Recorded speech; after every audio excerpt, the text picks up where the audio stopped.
Okay, so the first step we did is we set our blocks about where we wanted them. I've got 4 blocks, 1, 2, 3, and the 4th we borrowed from a previous project, which was this tool shed here.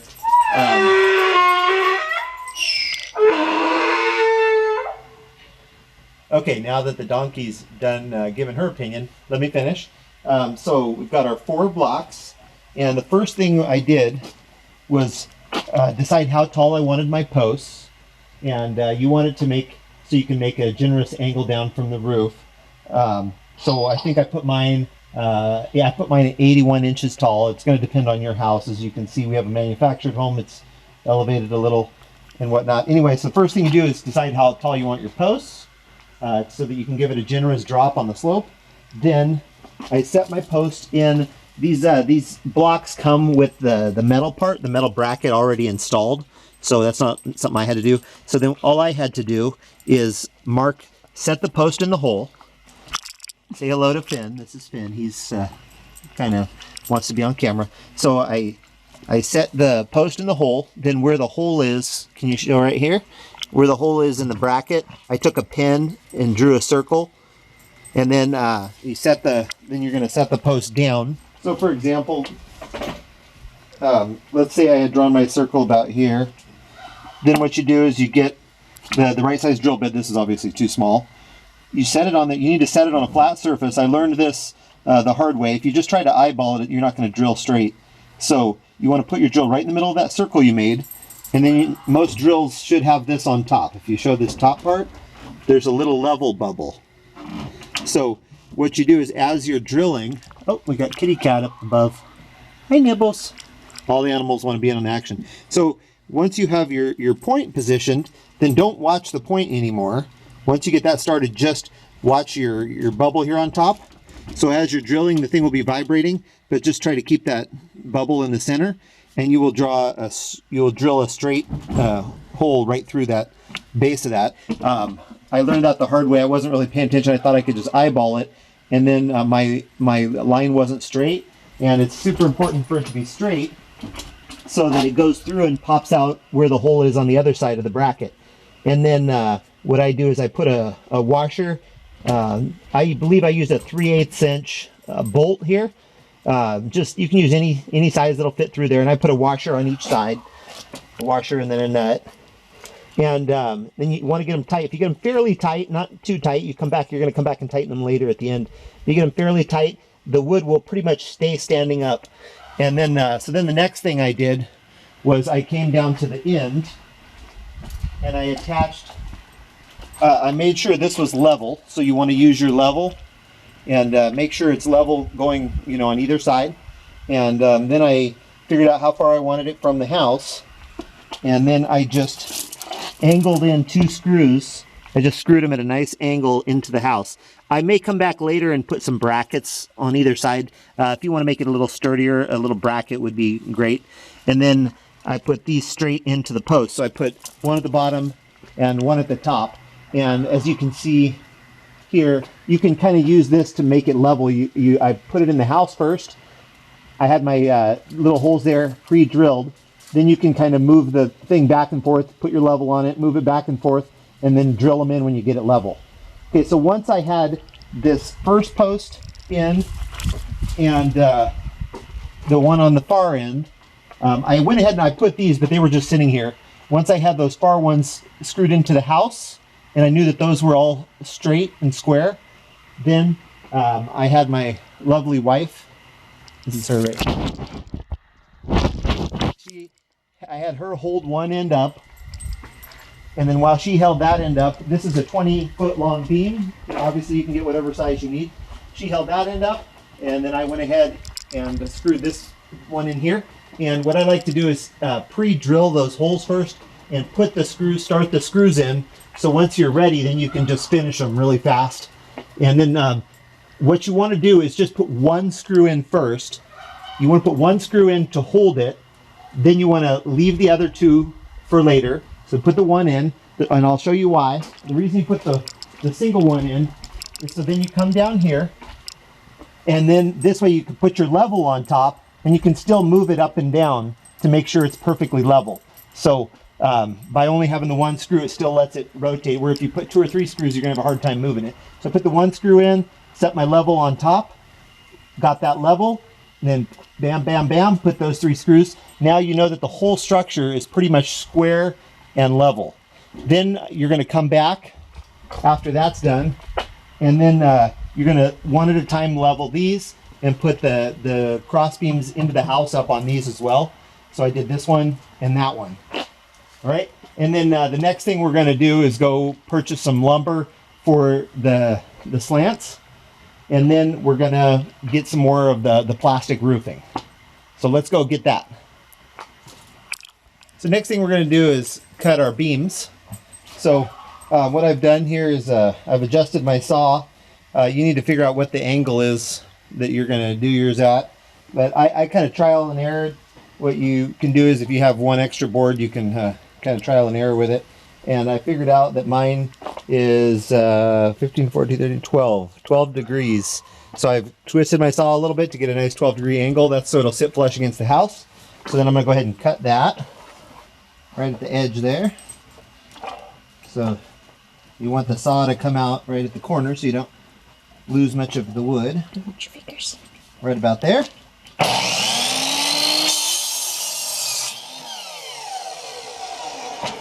So that gives me the angle I need.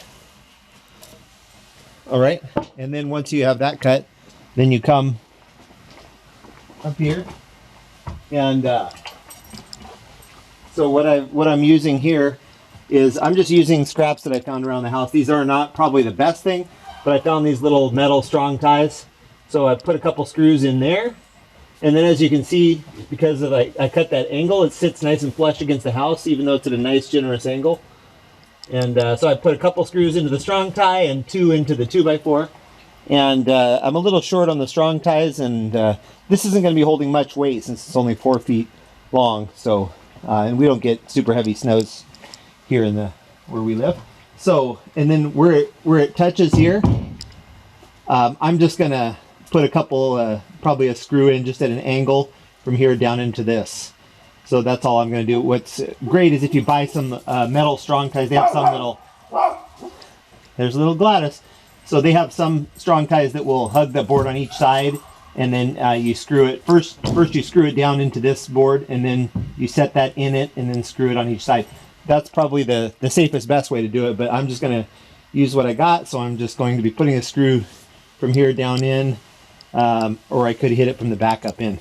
So anyway, that's next. So I'm going to be putting these every 2 feet, because what they do is when you buy these plastic roofing things, just to kind of explain this real quick, these plastic things are usually, you can see it's 2 feet and about 2 inches long, and that's so you can do an overlap, because when you attach them to the roof, you got to overlap that 2 inches. Excuse me, Finn. So you see each thing is just over 2 inches. So that you want to overlap to screw it in. That keeps any rain out. So you can see how I overlap that. So that's why you want to put your studs exactly 2 feet apart. So I'm going to go ahead and put up my posts, my beams, and then we'll put the plastic sheeting on. All right, so I want to show you a little trick. If you're going to be doing this often, it's good to invest in one of these. It's a level, but the handy thing about this is it's exactly 2 feet long, which is the distance between the boards. So I got this at Harbor Freight. I don't think it cost much, maybe 15 bucks. Anyway, it's a nice sturdy metal level. So what's handy about this is, so you know, it's 2 inches on center. So I can just go, I put the end in the center of that board, and then I make a mark so I know this should be the center of my other board. And then same thing up on the house. So I can just put this level with the bottom of that board. Once again, make sure that the end is in the center of your board. And then this is cool because I can just move the thing until it's level. My ladder is slightly in the way. I'm going to move it just a tad. Okay, there we go. So I put it, once again, put that into the bottom of that board. Make sure it's level. You got the bubble and the level. Then you know the edge of this is right where you want it. So you can draw a little L or a V or whatever you want to call it. So I know that that is the bottom of the board, and then that's the center. That line is the center of where I want the next 2x4 to go. So then you grab your next strong tie, and then all I have to do, since it's all marked, I just make sure I put this right in the center there. So the mark right in the center of the board, and then this, just line it up. I should have wiped off these little splinters to kind of keep me from seeing where the nice board is. Anyway, but you see that you can get the point. So the down line is right in the center, and then the bottom should be right on the other line. And then I know I can screw in my strong tie. I guess this one will go on this side. So I can go ahead and screw that in, and it'll be perfectly 2 feet on center.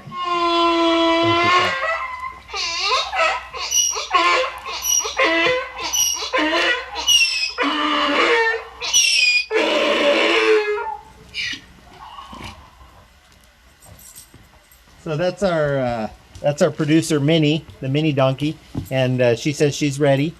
She's ready to film. Finn. She's ready to film. So we're going to roll the next segment here.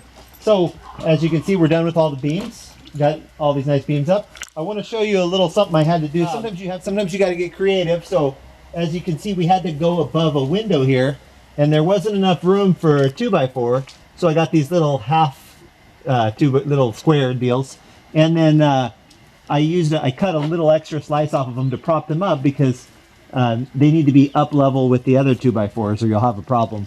So just wanted to show you what I did there. And so all of our rafters are basically in. So the next thing we're going to do is go ahead and attach the plastic sheeting. Okay, so the next thing we're going to do is put in our cross beams. This is a step I almost forgot about, or actually I did forget about it and then realized got to do this. So I'm going to measure the distance from beam to beam, and then cut your cross beams. So I'd measure each one separately, because like in my work, not every one is exactly precise. So for example, this is let's flip it upside down. I got paint on my rule stick here. So it looks like we've got about 22.5. So I'm going to cut that one, and then I'm going to drill holes. I'm going to go ahead and pre-drill my holes. I already did that there. And then I'm drilling 2 holes here. I'll show you why we're doing that. So the reason we're doing 2 holes is because so the beams, one is going to hit here, and then on the other side you need to be able to screw it in. Once this is, so you can't make them all the same all the way across, so they're going to stagger. So this one's going to be here, and then on the other side of the beam it's going to go here. In other words, slightly down from the original hole. That way you can get to each one to screw it in. And we're just going to use these little square pieces. These are about 1.5 inches square. And so let's go ahead and start putting those in, and I'll show you what it looks like. Okay, I'm out here working the late shift, burning a little midnight oil. I wanted to show you how far I've come so far. I decided to start putting the plastic on as I go. That way my ladders are already in place. I don't have to keep moving them. Anyway, I want to show you, if you notice how the cross beams that you can see there and there, you can see they're altered. That one's further back, then forward, then further back and forward, and so on. So I want to show you a quick way to do it. Might save you a little time. Sometimes I like little tips like this. So what I do is I've got my little straight ruler here, and so you can mark all 4 holes at the same time, because remember, you're going to have screws going both directions into every alternate cross beam. So I mark one at 10 and 12. Those are the 2 alternates. And then down here at this end, I chose 30 and 32. 30 and 32. So if you get those all marked, then you can just drill all 4 at the same time as you go. instead of having to come back and think about it later. So just gonna go back, and you want to, these are my little beams. The others are 2x4, but you have to remember this is the same type of beam I'm using for the cross beams. So you want to do it so it's going to come out in the center of the cross beams. So I'm just gonna,